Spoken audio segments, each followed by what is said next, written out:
একদম ভালো মানুষ এটা কি করে হলো, কি আর করার আছে, মানে যেটা হওয়ার ছিল সেটা তো হয়ে গেছে। তো যেদিন না, আজকে ব্লগটা আমি ভালো মন নিয়ে করছি না, কারণ আজকে এমন একটা অঘটন ঘটে গেছে যার জন্য খুব আমি এখনও অবধি নিজেকে বোঝাতে পারছি না, এতটাই বাজে একটা ঘটনা শুনেছি। যাই হোক, তাই জন্য দিনটা আজকে খুব ভালোভাবে যে শুরু হয়েছে সেটা একদমই নয়। গুড মর্নিং বন্ধুরা, welcome back to my channel blog fusion. আমি উদিতা চলে এসেছি একটা নতুন ব্লগ নিয়ে। তো তোমাদের যেটা আমি বলছিলাম যে আজকের দিনটা খুব একটা আমার জন্য ভালো নয়, কারণ আমি এই রিসেন্টলি জানতে পেরেছি এই দুদিন আগে যে আমার বড় মামার এরকম কোমর ভেঙে গেছে। একটা জায়গায় পেছল ছিল, ওখানে পা স্লিপ করে তার কোমরে যে পেছনে বল থাকে না, সেই বলটা একটা লেফট সাইডের বলটা কিন্তু ভেঙে গেছে। তো আমাকে যখন মা ফোন করে বললো, আমি তো প্রচণ্ড অবাক হয়ে যাই, এটা কি করে সম্ভব, একদম ভালো মানুষ এটা কি করে হলো, কি আর করার আছে, যেটা হওয়ার ছিল সেটা তো হয়ে গেছে।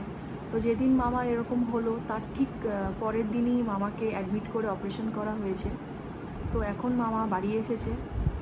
শোনার পর থেকে তো এতটা জিনিসটা এতটাই বাজেভাবে হয়ে গেছে, আর চট করে সবাইকে মামিরা জানাতে পারেনি। তো যখন আমি জানতে পেরে তো মন ছটফট করছে, কারণ আমার মামা বাড়ি কলকাতাতেই, যদি গিয়ে দেখা না করে আসি একটা মনে একটা স্যাটিসফ্যাকশান হবে না আমার।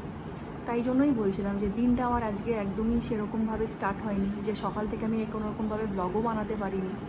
তো এখন আমি মামা বাড়ি যাবো, মামা বাড়ি গিয়ে মামাকে দেখে আসবো, সাথে তোমাদেরকে আমি আমার মামা বাড়িটাও একটু দেখিয়ে দেবো। তো চলো, ব্লগটা আজকে এখান থেকেই স্টার্ট করছি, সঙ্গে থেকো আর দেখতে থাকো আমার ব্লগটা। আর জানা কথা, এটা তো আর কোনো আমি আনন্দের সহিত যাচ্ছি না, যদি আনন্দ হয়ে যেতাম তাহলে একটা আলাদাই কথা ছিল। যাই হোক, একদিকে নিশ্চিন্ত, ভগবানের অনেক ভগবানের কাছে অনেক কৃতজ্ঞ যে মামা খুব ভালো আছে এখন অপারেশন হওয়ার পরে। এখন 14 ডেজের সময় দিয়েছে, 14 ডেজ পরে আবার ডক্টর চেক আপ আছে, সেলাই কাটবে। তো এতটুকুই আমি শুনেছি, তারপরে নানান কথা কি বিষয় বৃত্তান্ত সবটা মামাবাড়ি গিয়ে সবটা যতক্ষণ না সামনে থেকে শুনছি ততক্ষণ শান্তি হচ্ছে না। তো চলো, এখন আমি ঝটপট রেডি হয়ে নিই। মামাবাড়ি এখান থেকে অনেকটাই দূর, সোদপুর যেতে হবে আমাকে।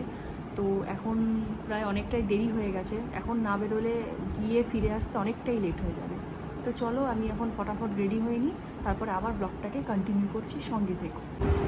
তো চলো বন্ধুরা, আমি রেডি হয়ে গেছি, এখন বেরোনো যাক, অনেকটাই দেরি হয়ে গেল, বেরিয়ে আবার ব্লগটা কন্টিনিউ করছি।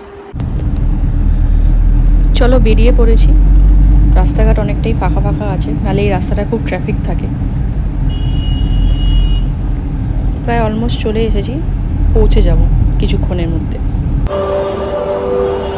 চলো, মেট্রো স্টেশন পৌঁছে গেছি, এখন ট্রেন ধরার পালা।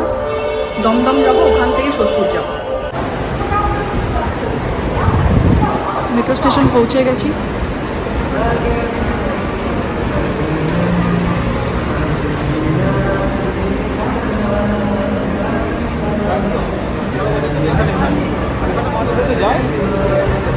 ট্রেন এখনো আসেনি, ট্রেনের জন্য এই চলে আসবে, ট্রেনের জন্য ওয়েট করছি।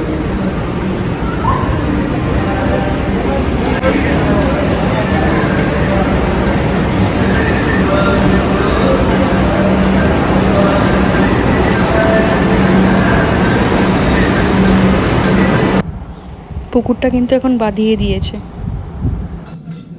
সেই চেনা রাস্তা।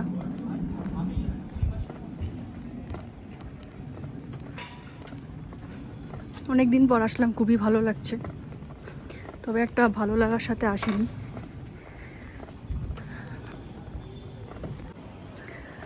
অলমোস্ট চলে এসেছি।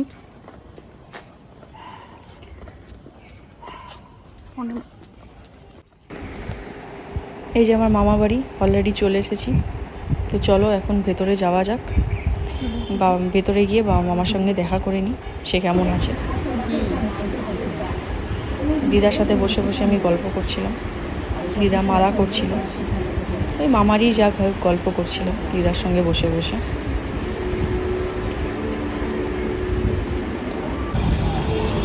চলো, ওখান থেকে বেরিয়ে ব্যারাকপুর গেছিলাম, মামাবাড়ি থেকে বেরিয়ে এখন আমি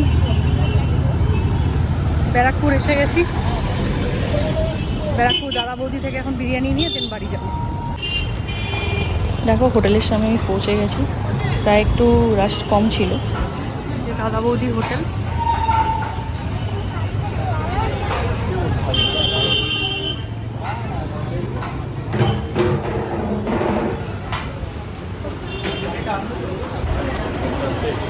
আমার অর্ডারটা দেওয়া একটু সময় লাগছিল বলে বসে বসে একটু তোমাদের দাদা বৌদিটা দেখিয়ে দিচ্ছিলাম। দেখো কতটা ভিড় ছিল।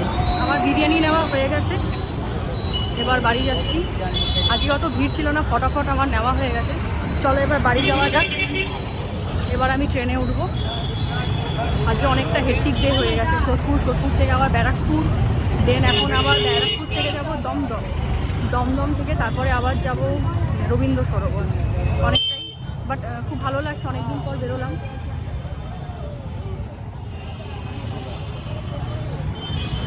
তো চলো পরে কথা বলছি। এই জাস্ট বাড়ি এলাম, প্রচণ্ড রাশ ছিল আজকে। জানি না কেন, হয়তো রাস্তাঘাটে গন্ডগোল হচ্ছে বলে বাসের রুট পুরোই বন্ধ। আর আমি তো বাসে যাতায়াত এমনিতেও করতে পারবো না। যাই হোক, আমি মেট্রো করে গেছি, মেট্রো করে এসেছি, এই জন্য মেট্রোতেও ভিড় ছিল। যাই হোক, ফাইনালি এখন বাড়ি ঢুকলাম। অলমোস্ট 9:30 বেজে গেছে, অনেকটাই দেরি হয়ে গেছে। এখন একটু ফ্রেশ হব। আর যেটা আপডেট দেওয়ার, মামা বাড়ি গিয়ে তো অতটা ব্লগ করা হয়নি, কারণ বুঝতেই পারছো যে মামা অসুস্থ বলে।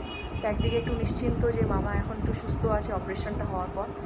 সুস্থ আছে বলতে পুরোপুরি তো সুস্থ হয়নি এখনও, ওতে এখনও অনেক সময়, 2-3 মাস লেগে যাবে। বাট স্টিল অপারেশনটা করে সে ভালো আছে। এখন 14 days আরও সময় লাগবে, তারপরে আবার ডাক্তার চেক আপ আছে। মানে একটু তো কষ্টের মধ্যে দিয়ে যাচ্ছি। মানে আশা করবো মামা যেন তাড়াতাড়ি সুস্থ হয়ে যায়। মানে সকাল থেকে যা গেল, এই নিউজ শোনার পর থেকে যাই হোক, মনটা একদম খারাপ হয়ে গেছিলো। তো চলো, নিশ্চিন্ত, এখন একটু ফ্রেশ হব। ফ্রেশ হয়ে আবার তোমাদের সাথে কথা বলছি, সঙ্গে থেকো। চলো, আজকে ব্লগটা আমি এখানেই এন্ড করছি। দিনটা খুব বাজেভাবেই শুরু হয়েছিল, বাট শেষটা একটু ভালো মতনই হলো যখন জানলাম মামা ঠিক আছে। তো চলো আমরা ডিনারটা সেরে নিই। তোমরা ভালো থাকো, সুস্থ থেকো, সাবধানে থাকো। চ্যানেলটা সাবস্ক্রাইব